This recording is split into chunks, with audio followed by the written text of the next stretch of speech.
Welcome to Slaughterhouse Movie Reviews, the place where I review horror movies and I slaughter the shit ones. Today up on the chopping block, I'll be reviewing the slasher classic Friday the 13th. The movie was directed by Sean Cunningham, it was written by Victor Miller, and was filmed in a Boy Scout camp called Camp Nobby Bosco, which is located near Blairtown, New Jersey.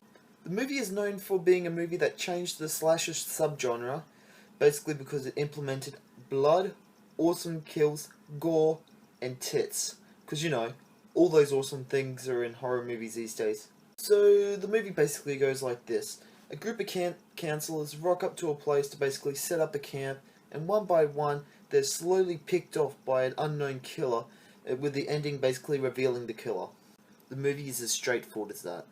Now, the movie's storyline has two benefits to it. One of them being the backstory, basically a young boy drowned in the lake nearby when two camp counselors were having sex, and the other being the question of who's doing the murders.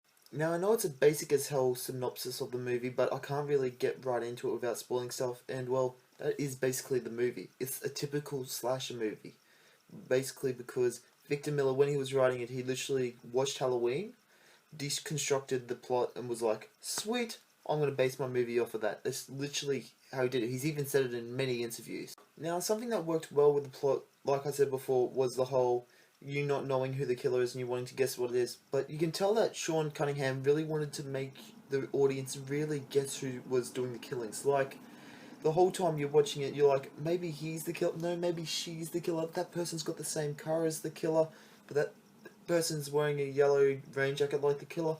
You don't know. So Sean Cunningham really was smart with the way he just put these little touches in, making you wonder who these people are and who's actually the killer. Now, when I started watching the movie, I started looking at the actors, and I said two things. The first was me going, well, these actors are pretty decent. I like them. They're pretty good. The second thing I said was, holy fuck, is that Kevin Bacon? Actually, well, let's speak about Kevin Bacon.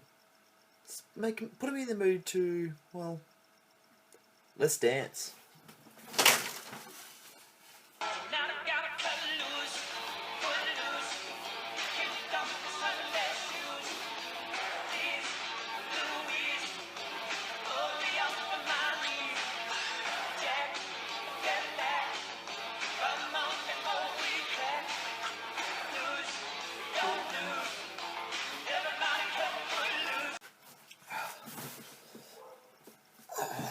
Now that's all out of the way, let's be serious. The acting was pretty good for an independent horror movie in the 80s. I quite liked it.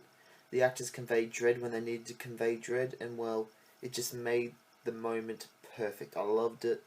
If you didn't have that sort of dread on the actor's face, you wouldn't believe they're actually in a situation, which means you wouldn't care about the kills, which deducts from the kills, because the kills are one of the best things in the movie. So this really, it worked for the movie. Okay, so now I'm going to talk about the best part of the movie, which is the kills. And oh my gosh, these kills are amazing. From the throat slitting, from the decapitation at the end, all the way to the best part of the movie, where Kevin Bacon gets a spear, or an arrow, speared through his neck. Oh my gosh, that scene was amazing. And hey, I bet you if Hannibal Lecter killed him, he'd be able to eat him, and it wouldn't be cannibalism, because you know, he's bacon after all. Get it? Anyways, Tom Savini did an amazing job with this, and guys, if he didn't do it, I honestly think that, well, this movie would be nowhere near as good as it was. Okay, so now I'm going to go into some spoilers, so if you don't want anything spoiled from a movie that came out in the 80s, well, skip to this time code, because, well, yeah, you should have seen this movie already, it's that good. Anyways, I want to talk about the ending, with Betsy Palmer being the killer. Guys, God rest her soul, she was an amazing actress, and, well, God bless her. Well, what can I say? She was amazing. I honestly thought that she was psychotic. There's 3 people in this world that I actually think, like, that I was actually convinced while they were on screen that they were actually serial killers. There was Buffalo Bill, the John Lithgow when he was in Dexter, and Betsy Palmer as Mrs. Voorhees. Guys, the unveiling for that scene, I was I was watching it and I was literally, it was going through my head and I was like, this is amazing. This woman, I'm convinced she is a serial killer, and actually, I root for her sometimes when I watch the movie because I love her that much. She's that awesome as an actress. Man, it breaks my heart that I never got to meet her because I just wish I could walk up to her and say, hey, you're an amazing icon and I just love for you for everything you've done in horror. But yeah, she was amazing, and she made this movie what it was.